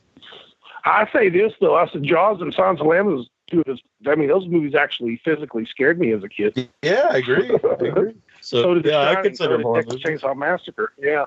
Now nothing scares me much. I guess in recent years, I think one I really fell in love with was The Witch. You mentioned this. I just love the music and I love the setting and I love the color of the film. I just really like that a lot. Yeah, it's definitely something you, like you said, just the look of everything really sucks you into the movie. What was the one that just came out on Netflix? Is it called The Ritual? That was about? I like that movie. It was, and I thought it was okay too. And it got to that weird part with all the people, and they're some were kind of dirty and not. That's where it kind of freaked me out a little bit. It didn't seem so. It's like that's where that point of the movie where it turned for me, and I was like, See, The Witch never had nothing like that. When a movie gets me, is it never has a bad point where I start thinking, what are the hell all these people? Why are they? It started just too. And even in the monster and stuff, it started out like gangbusters. It kind of reminded me of Blair Witch a little bit the first time I watched it, Mm-hmm. But so I'm always looking for that one that's going to take me somewhere else, but boy, they sure are hard to find. I guess that's why I got to make them. There you go. Yeah, I'm trying to think of anything recent that hasn't been mentioned that would be. I'm trying to. I know I'm probably getting one. Yeah, I really like The Devil's Candy, but that was probably a year or two ago now. I haven't seen that. I haven't seen it. That would be one I'd suggest. I really dug it. Okay. I will say there is CG fire in it that almost takes me out, but by the point that you see it, I was so into the movie, so I kind of overlook it. But that is probably the only negative of the movie. But I can't think. I'm sure there are other ones, but did you get into Brooklyn Ewing's movies yet? Who's that? She's So Pretty. Brooklyn Ewing. She's a really cool filmmaker too. I got their last ones. I always kick into their GoFundMe's too. It's kind of like and I don't know if this is an insult, and I wouldn't want to insult anybody, but to me it's like a Napoleon Dynamite horror movie, not in a comedy sense, but it's so unique in their vision of her eyes and stuff like that. It's like, that's, to me, is what makes really cool filmmakers. That's the same thing with Scrimmer and Brian Williams and stuff, is they've got their own style and their own look on everything. And that's when when you can start seeing this style in indie film directors, it's like, I always feel like we're on the right way. You know what I mean? Something. So I'm looking forward to seeing Stephen Biro's, that newest one, Song of Solomon, that Possession I am movie. too. That one looks really good to me. I've been wanting to see that. Jessica Cameron looks like she's doing an amazing job in the movie. Like she did something totally different than what she's used to doing. Yeah. I'm interested too. Yeah. Yeah, just the still images from it look great, and and I'm someone who it's hard to do an exorcism movie that, because you're going to live up to The Exorcist. So, but this one looks very good. That granddaddy of all of them, and David McMahon is in it too, right? And he writes me all the time. He wants to work with me, but that dude's the hardest guy on making contacts that you'll ever meet. So you got to respect that for sure. So maybe we'll get to work together soon too. Now, he's supposed to be in that movie too. So that's what I said. I know a lot of people in it. And of course, I know Steven. Marcus did the effects. Yeah, it's definitely one I've been wanting to see. I'm trying to get a screener from Steven actually, but no luck as of yet. Yeah, I want to get him on. I want to get him on the show to actually talk about the Serbian film. The controversy. It's been kicked off eBay, and it was that's the best thing that could have happened to him. Yeah. That's pretty damn cool. Yeah, you're right though, because then it's definitely got people talking. There was like a debate here on my group, the Facebook page, Without Your Head Facebook page, and it's weird to me because it's like it's horror movie. I could see not liking the movie because it's definitely not a movie for everybody. A Serbian film, but it's weird that there are like horror fans who are saying that if you like it, it's like the same as being a pedophile. And I was like, come on. I mean, I'll get out of here. I mean, is it real? Then no, stop it. So okay, so if you like Jason, then it's the same as being a killer. Exactly. Right. Come on, right. That's just a silly thing. Yeah. I don't believe in censorship. I believe you should be able to watch anything you want to watch and not watch anything you don't want to watch. If nobody got raped and it's not real snuff, if somebody really didn't die and if somebody didn't really get raped or something, then it's an act, it's a movie, it's pretend, it's telling a story. Yeah, and I totally get if someone doesn't want to watch a movie, that's totally fine. Right. But to say you're some kind of pervert or some kind of sexual predator because you like it or just because you watch it, I'm like, come on, I'll tell you a good Steven story is when we did that Chicago one, we were on a indie horror panel together, and at Chicago they built an outdoor atrium with a big tent, right? And you remember me saying it was during a freaking blizzard or some shit. So we have to walk under this eve wave, and it's like snow everywhere. And then we go into this big tent, like where you have a wedding or something, and all these chairs are set up. They got these big furnaces going and stuff like that. And there couldn't have been more than 4 or 5 fucking people in there. And there's a guy hosting it, and me and Steven and maybe one other filmmaker, because it's like a blizzard. It's like 11 o'clock on a Saturday morning. Nobody's there, nothing like that. And we start doing this thing, and somebody goes, well, what do you think about, if I wanted to make my first film and blah, blah, blah. And Steven says, because, this is before Circus come out, and I'm saying, man, I'm going to put my movie out. It's going to blow up. Everybody's going to love it. And I'm going to be on Easy Street. I'm going to be directing Star Wars next year and all this kind of shit. So I'm sitting up there, and Steven starts talking, and he goes, don't make movies. You need to go to business school. he's just like saying, you're an idiot if you're going to make movies. You don't want to do this. This is the stupidest decision you'll ever make in your life. And I was thinking, who the fuck is this dude with all this negativity and stuff like that? But anyway, fast forward 2 or 3 years, I've known Steven this whole time, and he's right. Everybody's a crook. Everybody's going to rip you off. This business is so dark and sad, and if you're not doing it because you love it, you shouldn't be doing it because it ain't going to be about money. He's a good dude. He does that crazy stuff, but even at Frightmare, we didn't have much time to spend together, but I always, I see these guys once every 6 months and give them a good hug. It's like, we went through war. It's like when you're an indie filmmaker, you go through war. It's like you have respect for one another. That's for sure. Mm-hmm. Saying all what you just said, if you could go back in time, would you have still made Circus of the Dead? I would have done it. I just wouldn't have spent so much money. Mm-hmm. Mm-hmm. And it's not because I don't. I spent a lot of money that was from an investor, and I would have never made it. I really thought we'd make that back and then some. On the worst day, I would have thought we would have made our money back and then some. But now I know why indie films are being made for, $40,000, $50,000, because that's about where your reach is going to be, on your income come back. So, I mean, then somebody goes, yeah, but Babadook, I think Babadook was still made for a shitload of money. Yeah. And they go this or that, or what do they say, even like Wolf Cop and all that kind of stuff. I mean, there's home runs, maybe even Terrifier could be another one that breaks out of that thing too, I mean, but that's like a chance in a million, I mean, thousands of movies come out a year that you've never even heard of, just that you've heard of Circus of the Dead, I must be doing something right. And then if you're actually entertained by it, I feel like I've hit a double or a triple, maybe, definitely not a home run, but that's all you could hope for. But you hope for it to open up doors to be a legitimate director someday. When I say that, not that I'm not a legitimate director now, it's like where I could make a living directing film. Right now I'm shooting dance recitals on the weekend, or this weekend I'm shooting wrestling for some friends, which that's more about taking care of friends than money, but, and I'm shooting TV commercials during the week and this and that. But I mean, my heart's in making horror movies, but horror movies don't pay the bills. And what you said there about like Babadook, I think even just the term like independent film or independent horror, like it encompasses a lot of range there. Yeah.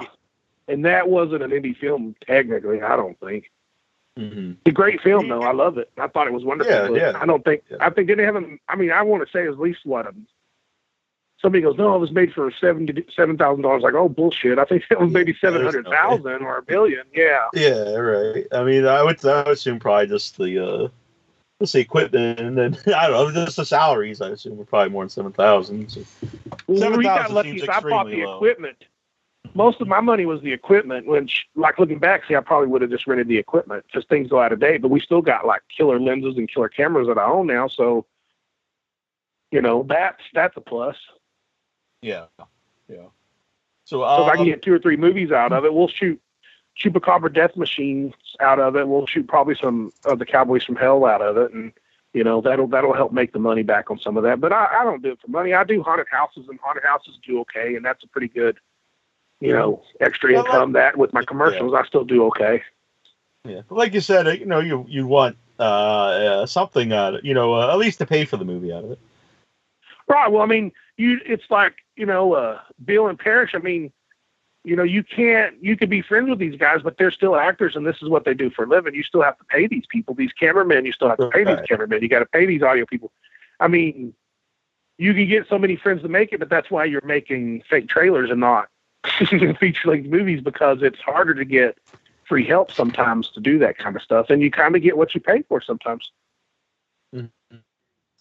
So, where can you follow yourself and Circus of the Dead and any of your projects? Any of my projects, I'm always on Facebook. You can look up Bloody Bill or Billy Pond anywhere. I usually try to write everybody back. It's getting like crazy. You see like the Circus is blown up and stuff like that. And yeah, when I first met them, I'd write them and they'd give me some advice and stuff. But then I was writing them recently. Not recently, I say within a year, and they didn't write back. And I go, what the heck? Did everybody get too big for the britches? But now I realize, no, it's just you get inundated so much, it's hard. Like I think even you, like it took me a couple of days sometimes, because if I like log on to my messenger, Neil, you'll hear like do do do do do do do do do do, and some of it's like, hey, what's going on? From somebody I've never talked to, and I'll say, oh, just hanging out, trying to catch up on messages. Oh, cool. So what are you going to do tomorrow? It's like, I gotta go. You know what I mean? It's like just simple talk, which is fine. And it's like, I do my best, but it gets so hard sometimes. Hard sometimes. Yeah, I can imagine. I mean, I don't make movies, or I just doing the podcast. I get a lot of messages like that. Actually, just last night, someone pulled an attitude on me. Because I replied, and they were like, "Oh, gee, you replied to me," and I'm like, "It's just very strange." I was like, "Well, isn't that nice? I'm replying. I don't know. I mean, I get to sit here and just talk to everyone. I mean, it would be great if I could, but you only have so much time in a day. I don't know. It's very odd. It is. It's very hard, and social media is so. Ever since that last election, man, social media went to shit. 'Cause it's like, I love to talk about movies. Let's talk about movies. Let's talk about what was the best Freddy movie or something. Let's take the serious shit out of the world. It's like, I don't need it. This is supposed to be fun and, an escape to do. It's like now all of a sudden it's serious and everybody's bitching and stuff. And it just, man, that stuff gets really old on it. And I don't do any of that stuff. I just try to avoid that like the best I can. And like I said, I try to write back to everybody and I try to give things, but boy, if you just forget one time to do something, like, well, you said you're going to send me a t-shirt in 2010 and you never did, and you can go fuck yourself. It's like, I'm sorry, man, I forgot. I'll send you two right now. I'm so sorry. It's just hard to remember. And I always tell everybody, and I probably even would tell you along the line too, hey, don't ever feel bad to remind me of something. It will not hurt my feelings. Mm-hmm. Yeah. And then also on the pages there, it's always telling you like keep up your percentage, reply to so and so. I gave up on that, man. It's just too dang hard. My personal works is the best promoter, and those are secondhand. But anybody that because unless you're paying a lot of money, Facebook ain't going to show your professional page as much as they show your personal one. But you know what? I think Facebook's on its downward trend, and I'm not good enough on anything else. That might be the last call, and hopefully I've done enough just to at least get a career started if it does fall out. But, I'm thinking about taking a little bit more time off to stay off of it because I just think it's so damn negative, Neil, in a lot of things, and it's scaring me, and I just said, how much time am I wasting with this, when I could be doing something creative, Yeah. So it's a thought. Myself, I get caught up in stuff I know I shouldn't because you're not going to change anyone's views. So what am I doing besides wasting my time and making myself, crazy? So it should just. I agree. You should stay away from. Now, some of the worst was like reviewers. Like I had this reviewer that freaks out on me. But seems like I had an investor for Circus of the Dead. And somebody had asked, like, if you would have called me and said, hey, I would like to review Circus of the Dead. And I said, cool. I said, send me your email address. I'm going to have my producer send you an NDA, a non-disclosure agreement. Mm-hmm. And they got pissed at me for having them sign one, said, how dare you disrespect me that way? But my theory is like, dude, this isn't even me. I said, I'm doing this because my boss, who spent the money to help me make this movie, says I have to do this. And I'm going to walk the line and do what he says, but it's like that dude turned against me, made all kinds of verbal threats, and he's, it's just stupid. Then he'd unfriend me, and then he'd friend me back. So it's just the same stuff over and over again. It's like you get some kind of crazy people, but there's only one of those for 1,000 great people, and that's what I live for. Occasionally some things like that. Like recently I got a wonderful girlfriend that I've had for 2 years, and since she's come in my life, it's just mellowed me out to enjoy life more. I lost my sister in a car wreck, my younger sister, 2 years ago. But it's incidences like that, like, makes you really realize like how important is some of this other stuff. You should enjoy the simple things more often than just being so stressed out over people who aren't happy with you when you didn't do anything wrong. So that's what I try to do now, is do my best. I can't make everybody happy. I try my best, but at the end of the day, that's all you can do. Yeah. Actually, 2 years ago, myself was, I had 14 inches of my colon removed, and I was in hospital and near death. And that's not exaggerating. It was, but after, it was months, like 6 months, from that, it was just similar attitude is, a lot of stuff isn't worth worrying about. And it's like, there you go. Everyone has a limited amount of time here anyway. So why not do what you love doing and spend time with people that you love being around? There you go. That's kind of exactly simplistic. It. You should put that on a plaque. You're right. No. You're 100% right. That's exactly it. Spend time with the people who care about you the most. Mm-hmm. Yeah, and watch Circus of the Dead. So there we go. Well, I wouldn't put that on. I wouldn't make my worst enemy watch that crappy piece of shit. Well, I'm thinking now though. Here's some extra. If you want to make some merchandise off of Circus of the Dead. No, I do. But that goes back to that thing. Is I got to get all those rights and stuff cleared up first. Oh, I see. But we do, yeah. What do you got? What do y'all make? You got somebody that makes something cool? Well, I was just thinking you could contact like the Fleshlight people to make a severed head version, of a Fleshlight. Well, I still have Popcorn's penis too. I was going to make some dildos out of the actual mold. I did write down. I was going to ask you. I was like, is that really Bill Oberst? He should be a very proud man. Yeah. Well, I'm not telling anything. I'll keep my lips shut on that one. What did I tell somebody? Somebody said, "Is that real?" And I go, "It didn't taste real." I got a picture he hates. I have a picture he hates where I was like holding it while he was wearing it, and it's my favorite picture. And he goes, "Don't you ever let that out?" And I go, "I won't let it out, buddy." But it's like my favorite picture. I'm gonna get it blown up and get him to sign it, and that's the one I'm gonna put a Popcorn in there with me holding this clown painted penis. I use that as the banner for the interview. I got some outtakes on. We shot a lot of behind the scene, and the camera guy shooting it behind the scene was shooting Marcus Cook molding that penis on clay, and it's like it's the most gay erotic thing you'll ever see in your life. Him molding that in clay. I need to post that video. I should just post a 10-minute video of him doing that and play that song from Ghost. Unchained Melody. That's what I'm going to do. I love it. I think I'll do that on Marcus's birthday. That might be pretty funny. That's awesome. Well, I've really enjoyed talking to you, Bill. Do you prefer Bill or Billy? Either. You can flip a damn coin, buddy. I get called both equally. I enjoy talking to you, Billy, and definitely an open invite to ever come back on the show if you want to talk about a project or just talk about horror movies, whatever you'd like to do. I'll for sure take you up on that for sure. Yeah, and anytime you need anything too, you let me know, because if I get busy, I sure the heck don't remember. And a year from now, think, what was that guy's name that I was talking to? A head without what the hell head? That's how it always is. So always, I always tell everybody, keep in touch and comment on my post every once in a while and say hey or something, so I remember everybody's out there. Very cool. Well, again, I appreciate you coming on. It's been a great time. Thank you, Neil. Have a good night, buddy. Sorry to keep you up so late. Oh, no, it's totally fine.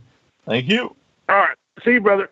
See ya. This is Ed Gwynn from the Texas Chainsaw Massacre, the guy behind the Peterbilt wheel, and you're listening to Without Your Head.